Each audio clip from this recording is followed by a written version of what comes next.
मेरे प्रिय दर्शकों नमस्कार। विश्व ज्योतिष में आपका स्वागत है। विश्व ज्योतिष समय समय पर आपका मार्गदर्शन करता रहा है। सबसे पहले तो मैं आपको बहुत धन्यवाद देना चाहूंगा कि आप मेरे वीडियो बड़ी उत्सुकता से देख रहे हैं और आशा करता हूं आगे भी देखते रहेंगे। आप वीडियो में जो भी कमेंट्स देते हैं उससे मेरा और हौसला बढ़ता है और मुझे ज्ञान की प्राप्ति होती है और मुझे खुशी होती है। लोगों को मेरा वीडियो पसंद आया या कुछ कमी है तो उसमें सुधार किया जा सकता है। दर्शकों, आज के इस महत्वपूर्ण वीडियो में हम आपका विचार करेंगे एक होनहार नौजवान बालक की कुंडली पर, जो कि अपने प्रतियोगिता के परीक्षा में लटक गया। उसको इच्छा के अनुरूप अंकों की प्राप्ति नहीं हुई और जहां पर वो आगे हायर एजुकेशन में दाखिला लेना चाहता था, उसकी मंशा, उसकी इच्छा पूरी नहीं हुई। दर्शकों, जैसा कि आपको पता है, आजकल का जमाना, आजकल का युग हर एक क्षेत्र में, चाहे बिजनेस में होने दो या कहीं पर भी होने दो, कंपटीशन का जमाना है, प्रतियोगिता का जमाना है। तो आज प्रतियोगी को हर फील्ड के लिए चारों तरफ से अपने आप को तैयार किया जाता है। अथक परिश्रम करके तब वो कहीं जाकर के अपनी मन की मंजिल पा सकता है। तो उस जातक को उसकी मंजिल नहीं मिली। ऐसे वीडियो में आपको पहले भी कई बार बता चुका हूं। तो ये मेरे पास जो कुंडली आई है, इसके भी आपका क्या कुंडलियां में इसमें कमी रही, क्या है, तो आपका मार्गदर्शन अच्छा होगा। मैं कोशिश करूंगा आपका मार्गदर्शन अच्छी तरह से करने के लिए। दर्शकों, हमारे शिक्षा के बात में अगर हम बात करें, हम आज यहां शिक्षा से संबंधित बात कर रहे हैं। बात करें सबसे पहले लगन और लग्नेश का बलवान होना आवश्यक है। लगन और लग्नेश जातक का प्रतिनिधि करता है। अगर वो ठीक स्थिति में है तो हर काम अपना सुचारू ढंग से कर सकता है। दूसरा भाव आता है चतुर्थ भाव। चतुर्थ भाव भी शिक्षा में प्राप्ति के लिए बहुत ही अच्छी भूमिका निभाता है, क्योंकि चतुर्थ भाव सुख का भाव है। उसमें सुख होगा, वो निष्पक्ष होगा, उसके साधन होंगे तो वो जातक कुछ अच्छा कर सकता है। फिर आता है मुख्य पंचम भाव। दो चीजें हैं, पहले लग्नेश बहुत इंपॉर्टेंट है और पंचम भाव इंपॉर्टेंट है। चतुर्थ भाव तो छोड़ दो, कर्मठ होते हैं तो वो कैसे भी कर लेते हैं, लेकिन लग्नेश का बलवान होना और पंचम भाव का बलवान होना और पंचमेश का शुभ स्थिति में होना, ये कहीं ना कहीं सबसे इंपॉर्टेंट आ जाता है। फिर आता है चंद्रमा। चंद्रमा मन का कारक है, हमारी मानसिक क्षमता को दर्शाता है। फिर बुध बुद्धि का कारक है। बुध की अच्छी स्थिति होने से कुशार्ग बुद्धि होती है, तेज बुद्धि होती है। फिर उसके बाद आता है गुरु। बुध कैचिंग पावर है, बुद्धि तेज है, उसकी पकड़ जल्दी होगी, मजबूत होगी। तो गुरु ज्ञान का भंडार है, याददाश्त है, मेमोरी पावर है। ये सारी चीजें एक जातक में होनी चाहिए। और इनसे भी एक बहुत ही महत्वपूर्ण चीज है, इसलिए मैंने उसको बात रखा बाद में, कि ये सारी चीजें आपकी ठीक है, लगन लग्नेश भी ठीक है, पंचम भाव भी ठीक है, बुध भी ठीक है, गुरु भी ठीक है और चतुर्थ भाव भी ठीक है, सारी सुख सुविधाएं सब कुछ है। लेकिन ये जो तीर्थ भाव है, ये जो तीर्थ भाव है, अगर तीर्थ भाव ठीक नहीं है तो सब कुछ बेकार है। क्यों बेकार है? आज हमारे देश में अपने गुणों को प्रकट करने के लिए एग्जाम होते हैं, परीक्षाएं होती हैं।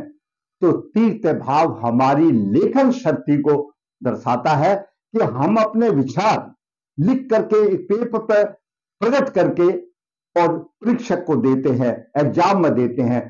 तो तीर्थ भाव अगर बलवान होगा, हमारे पास ज्ञान तो बहुत है, लेकिन उसको लिखाई में किस तरह से एक्सप्रेस करना है, किस तरह से दर्शाना है, वो तीर्थ भाव है।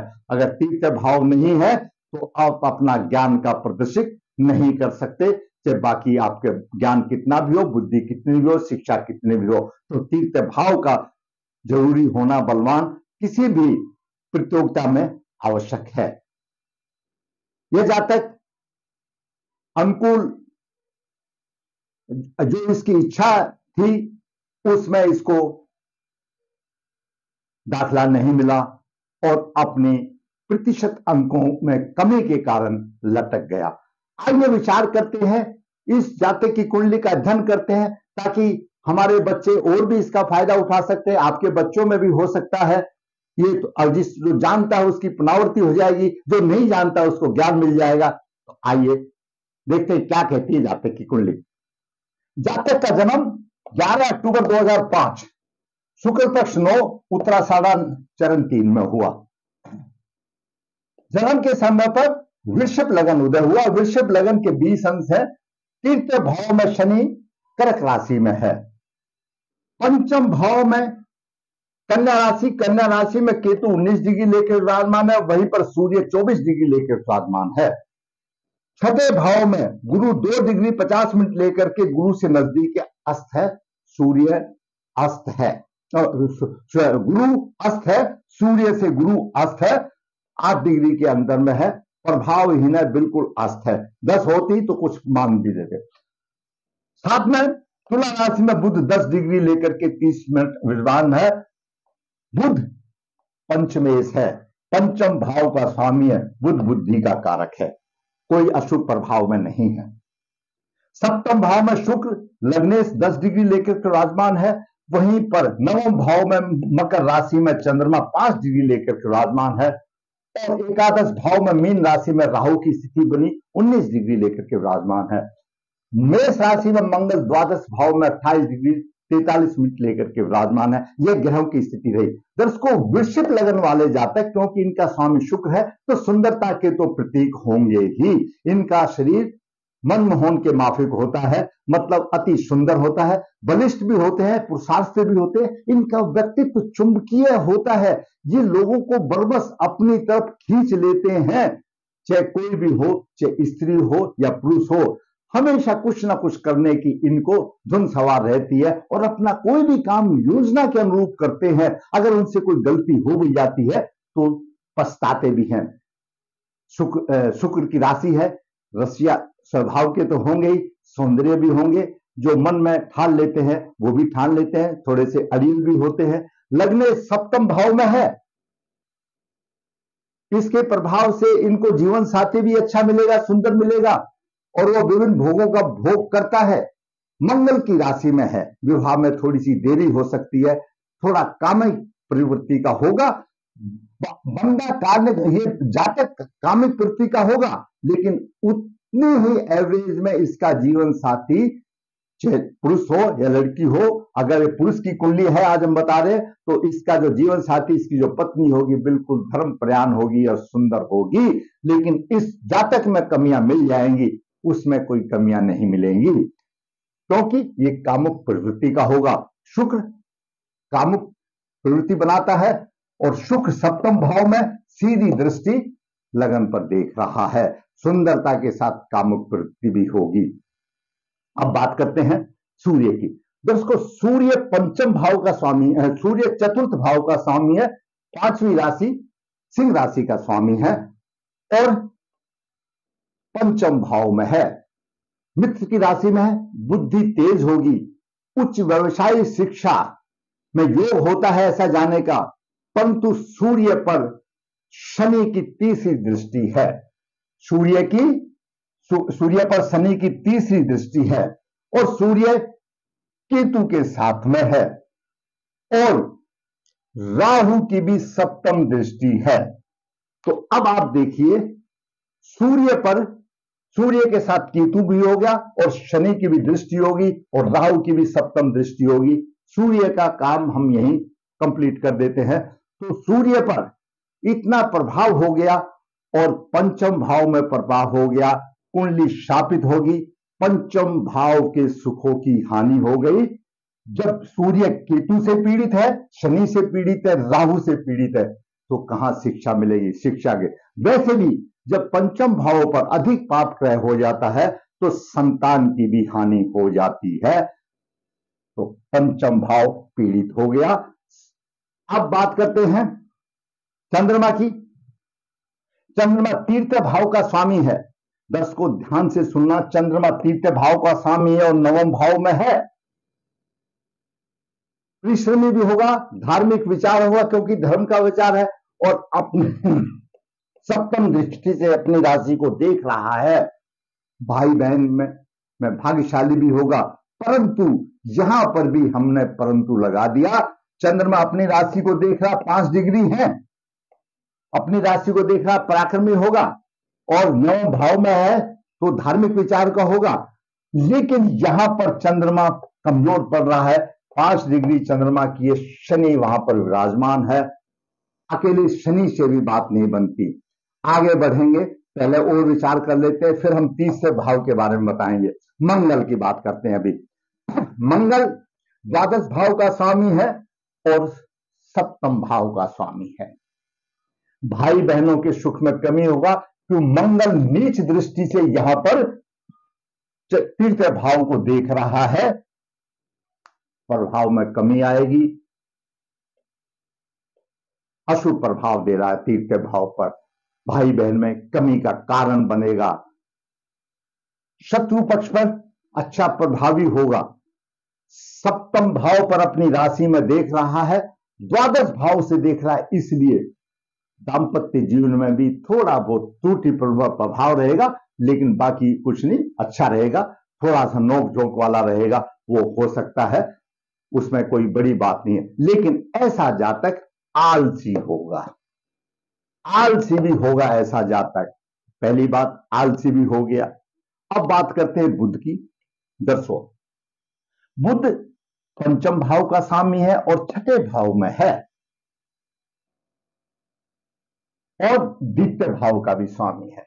द्वितीय भाव का स्वामी, पंचम भाव का स्वामी बुध छठे भाव में है, तो पारिवारिक सुख में अशांति होगी, आर्थिक स्थिति कमजोर होगी क्यों? छठे भाव में चला गया और छठा भाव कर्ज का है, कर्ज का वातावरण बनेगा, कर्ज का वातावरण बनेगा, भाई बंधुओं से विरोध होगा और शिक्षा संतान में परेशानी होगी, खर्च अधिक होगा, जल्दबाज करके अपना काम खराब कर लेगा। तो ये बुध का काम है, वो अच्छा है, बुध पीड़ित नहीं है तो बुद्धि तो तेज रहेगी, लेकिन धन की हानि रहेगी। और पंचम भाव का स्वामी छठे में चला गया तो शिक्षा संतान के विषय में भी कमजोरी की बात बनेगी।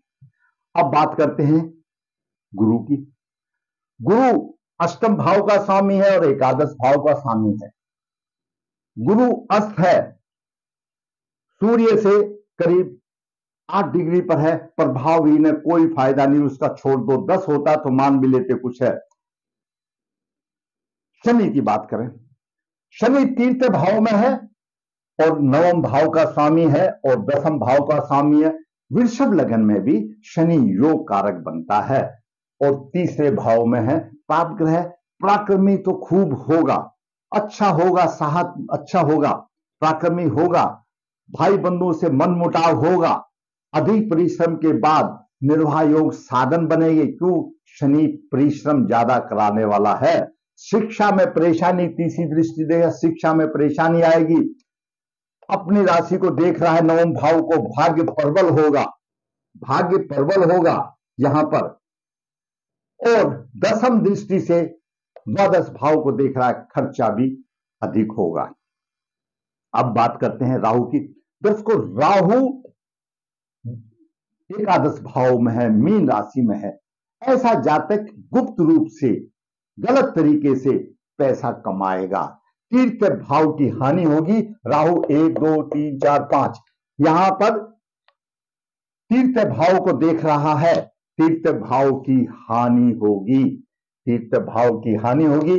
मंगल ने भी हानि किया, राहु ने भी हानि किया, और शनि भी यहां पर कोई शुभ प्रभाव नहीं प्राक्रमित दे रहा, लेकिन तृतीय भाव पीड़ित ही रहा, तृतीय भाव की हानि होगी। राहु सप्तम दृष्टि से सूर्य को और पंचम भाव को देख रहा है, पंचम भाव की हानि होगी। पंचम भाव शिक्षा और संतान का भाव है, तो पंचम भाव की हानि, शिक्षा की हानि होगी। और राहु की नवम दृष्टि सप्तम भाव पर है, जीवन साथी से मधुरता का व्यवहार नहीं होगा। ये राहु का फल आ गया। अब बात करते हैं केतु की। केतु तो पंचम भाव में ही है, शिक्षा संतान भाग्य की हानि करेगा, पंचम दृष्टि से भाग्य को देख रहा है, यहां पर भाग्य की भी हानि करेगा, लेकिन उसमें हानि नहीं हो पाएगी क्योंकि शनि उस अपनी राशि को देख रहा है। केतु से बलवान है, वो कोशिश करेगा, लेकिन दूसरा ग्रह देख रहा है, एक हानि करेगा तो दूसरा तो उसको बचाने के लिए तो है। केतु सप्तम दृष्टि से आमदनी के भाव को देख रहा, उतार चढ़ाव देगा। और नवम दृष्टि केतु की लगन पर आ गई है, नवम दृष्टि केतु की लगन पर आ गई है और श्रवण शक्ति कम होगी और स्वास्थ्य खराब हो जाएगा, उससे श्रवण शक्ति उसकी कम होगी। जब स्वास्थ्य ठीक नहीं होगा तो कैसे होगा, ये मैंने प्रभाव बताया। अभी आप देखिए, लगन लगनेश, शुक्र लगनेश है, उससे पहले शुक्र छठे भाव का स्वामी रोग्य, शुक्र की तुला राशि छठे भाव में है, लगनेश के साथ साथ रोग भी देने वाला होगा, कोई माफी का खाना नहीं होगा, लगनेश के साथ रोग देने वाला भी होगा। और शुक्र अनुराधा नक्षत्र में है, खून की कमी होगी और सिर दर्द होगा, क्योंकि रोगेश है। अब सुंदरता देगा वो अपनी तरफ है, तो ये तो जरूरी नहीं है कि वो सुंदर होगा तो रोगी नहीं होगा। रोगेश है, तुला राशि का स्वामी यहां बैठा हुआ है, लगन पर देख रहा है, अनुराधा नक्षत्र में है, अनुराधा नक्षत्र में खून की कमी होगी, सिर में दर्द और कई बीमारियां होंगी। यहां पर लगन में कृत्या नक्षत्र, क्योंकि 10 डिग्री है, कृत्या नक्षत्र पीड़ित हो रहा है, ऐसे जातक को तेज बुखार होगा, नेत्र रोग होंगे और हृदय में रोग होंगे। और ये जो हिस्सा है हमारा, जो गर्दन से ऊपर वाला, नाक कान गला, ये सारा ही पीड़ित होगा। ऐसे जातक का शुक्र की वजह, सुंदरता अलग बात है और रोग अलग बात है। तो ऐसा जातक छठे तुला का स्वामी शुक्र लगन में है, उसमें सप्तम भाव में है, लगन पर पूरी दृष्टि है, स्वास्थ्य कमजोर होगा, कुछ नहीं कर पाएगा, बस ऐसे ही रहेगा। अक मैं तो टूट गया, हाथ पैर मेरे कुछ जान ही नहीं है, इस तरह से होगा तो कैसे वो अध्ययन करेगा। तो लगन भी पीड़ित हो गया, लगन लगनेश पीड़ित हो गया। यहां पर पंचम भाव में केतु सूर्य और शनि का, राहु का अशुभ प्रभाव हो गया, पंचम भाव भी पीड़ित हो गया। पंचमेश पीड़ित नहीं है लेकिन गलत स्थान पर है, थोड़ी सी बुद्धि तो देगा, उसमें कोई दिक्कत नहीं है। और चंद्रमा भी यहां पर है, चंद्रमा उसका ठीक है, पीड़ित नहीं है, तो मानसिक बल फिर भी थोड़ा सा ठीक रहेगा, उतना ज्यादा वो नहीं, उसमें ठीक रहेगा। चतुर्थ भाव और भावेश, देखिए दर्शकों, चतुर्थ भाव और भावेश, चतुर्थ भाव का स्वामी सूर्य है, सूर्य पर शनि का भी प्रभाव है और राहु का भी प्रभाव है, दोनों पृथाजनक कारण है। अब सूर्य किसका है स्वामी? सूर्य चतुर्थ भाव का स्वामी, किसका कारक है? पिता का कारक है। तो ऐसे जातक को चतुर्थ भाव के फल भी नहीं मिलेंगे, पिता का सुख भी नहीं मिलेगा, उससे अलग हो जाएगा, कारण कुछ भी हो, और पंचम भाव पीड़ित हो गया तो कहां से उसकी शिक्षा आगे मिलेगी? चतुर्थ भाव भी गया, भावेश भी खत्म हो गया, तो चतुर्थ भाव पर कोई भी शुभ प्रभाव नहीं है। उसके बाद गुरु, गुरु 10 को अस्त हो गया, हमने पहले ही बता दिया, गुरु अस्त हो गया। फिर है तीसरे भाव, तीसरे भाव में हमने बताया मंगल का नीच प्रभाव है, शनि वहां पहले से है और राहु का भी अशुभ प्रभाव है, तो तीसरे भाव भी पीड़ित हो गया। तो जातक का थोड़ा बहुत चला पंचमेश और चंद्रमा की वजह से और बुध की वजह से, जो बुध और चंद्रमा की वजह से थोड़ा बहुत जो प्रारंभिक में जो उसने कर लिया, जैसे सिलेबस जब कंपटीशन का जमाना आया तो वहां तो 5-10 नंबरों से लटक गए तो लटक गए। तो ये हालत जातक की रही, ऐसे जातक प्रगति नहीं कर पाते। कुछ ज्ञान भी होता है, ऐसा नहीं है अब ये पूरा ही पीड़ित हो गया तो बिल्कुल डल होगा, नहीं ऐसा नहीं है। लेकिन जब कंपटीशन में जाते हैं बच्चे तो वहां तो क्रीम अपने आप छल जाती है और ये बच्चे अपने परसेंटेज में, अपने मार्क प्रतिशत में पीछे रह जाते हैं उस दौड़ में और फिर उनको नहीं मिलता। तो जातक का तीसरे भाव पीड़ित हुआ, शनि मंगल राहु का शुभ प्रभाव तीसरे भाव पर हो गया, लेखन शक्ति कमजोर हुई, गुरु समन शक्ति कमजोर हो गई और लग्नेश अपने ही लगन स्वामी से पीड़ित है। लग्नेश लगन के स्वामी से ही पीड़ित है क्योंकि स्थिति ऐसी बनी है कि शुक्र तुला राशि का स्वामी है और तुला राशि रोग देने वाली है। सुंदर तो देगा लेकिन रोग भी देगा। दूसरी बात, विलासी प्रवृत्ति का हो गया। दर्शकों, ये आयु कुछ ऐसी होती है 16, 17, 18 साल की, ऐसे सुंदर बच्चे इधर उधर भी भटक जाते हैं। ये भी एक हमारे बच्चों के साथ परेशानी वाली बात बनती है। मंगल की महादशा 15/9/17 से 15/9/24 तक जन्म तारा दशा अच्छी चल रही, उसमें और अंतर दशाएं, लेकिन शुक्र अनुराधा नक्षत्र में और कीर्ता नक्षत्र को दोनों को पीड़ित कर रहा है। इस वजह से जातक का परीक्षा में पीछे पछड़ जाना हो गया और +2 के बाद कहीं दाखिला नहीं मिला। ये समस्या आ गई। क्यों? आज जमाना तो ऐसा है, 12वीं कक्षा के बाद तो अच्छा उसमें स्कोर चाहिए तो कहीं उम्मीद है और नहीं तो कोई उम्मीद नहीं है। शिक्षा संतान के पक्ष में परेशानी मैंने आपको स्टेप बाय स्टेप करके बताया। स्मरण शक्ति कमजोर बताया, लेखन शक्ति कमजोर बताया। अब दर्शकों, ऐसा किसी ज्योतिष में कोई टेबलेट नहीं है, अब दिला दिया तो जादू मंत्र हो जाए। ये अपने कर्मों का फल है, कर्म के फल तो भोगने पड़ेंगे। अपना लिखा के लेके आया है, वहां पर विधाता ने ऐसी तराजू रखी है, जितना भी उससे ज्यादा होता है, उसके किस्मत से ज्यादा होता है, उतना ही काट दिया जाता है, उतना ही। लेकिन फिर भी जीवन तो यापन करना है, तो आया है। अगर हमारे अशुभ कर्म रहे तो उनका भी प्रायश्चित है। पहली बात तो शापित है कुंडली सूर्य के साथ केतु, और सूर्य शनि और राहु और केतु से पीड़ित है। सूर्य को अर्घ देना पड़ेगा, रोजाना अर्घ देना पड़ेगा। सूर्य पिता का कारक है, सूर्य आत्मा कारक है। हृदय रोग हो जाएगा अगर सूर्य पीड़ित से, तो इसमें शापित योग दूर करना पड़ेगा, कोई गुंजाइश नहीं है। नारायण बलि श्राद्ध के बिना और कोई सस्ते में विकल्प नहीं है, कुंडली शापित है। दर्शकों, शापित कुंडली का दोष निकालना पड़ेगा और सूर्य को अर्घ देना पड़ेगा। तो ये हिसाब से, और आगे कारक कर्म उसको करने पड़ेंगे तो उसका बाकी जीवन अच्छा व्यतीत होगा। ये मैंने आज आपको इस होनहार बालक की कुंडली का आपको मैंने जिस वजह से पीछे रह गया और +2 के बाद आगे उचित स्थान पर जो इच्छित स्थान होते हैं, जो माँ बाप चाहते हैं, वो मिलने की कोई उम्मीद नहीं रह गई है। दर्शकों, अगर मेरा वीडियो आपको अच्छा लगा है और सोचते हैं कि ये किसी बालक का मार्गदर्शन कर सकता है, तो जरूर मैं कहूंगा इसको शेयर करें। और आपको अच्छा लगा है तो दूसरे को भी अच्छा लगेगा, तो जरूरी बात है आप शेयर करेंगे तो दूसरे के पास पहुंचेगा। और दर्शकों, जिसने मेरा चैनल सब्सक्राइब नहीं किया है, मैं कहूंगा सब्सक्राइब करें ताकि मेरा मनोबल भी ऊंचा हो और इसी प्रकार मैं वास्तविक कुंडलियां बनाता रहूं। मैं हमेशा बताता हूं, ऋषि ज्योतिष नर्मदा जी के तट के नजदीक है नवदेहर, जहां पर काल सर्पदोष पितृदोष पूजाएं की जाती हैं। और पितृदोष पूजा के लिए नारायण बलि सबसे अच्छा विकल्प है, सस्ता है, कोई ज्यादा महंगा नहीं है, तो जरूरत है आपको करने की। और काल सर्पदोष आदि पूजाएं की जाती हैं, जरूरत है आपको संपर्क करने की। ऋषि ज्योतिष हाथ से पत्रिकाएं लिखता है, निचोड़ देता है।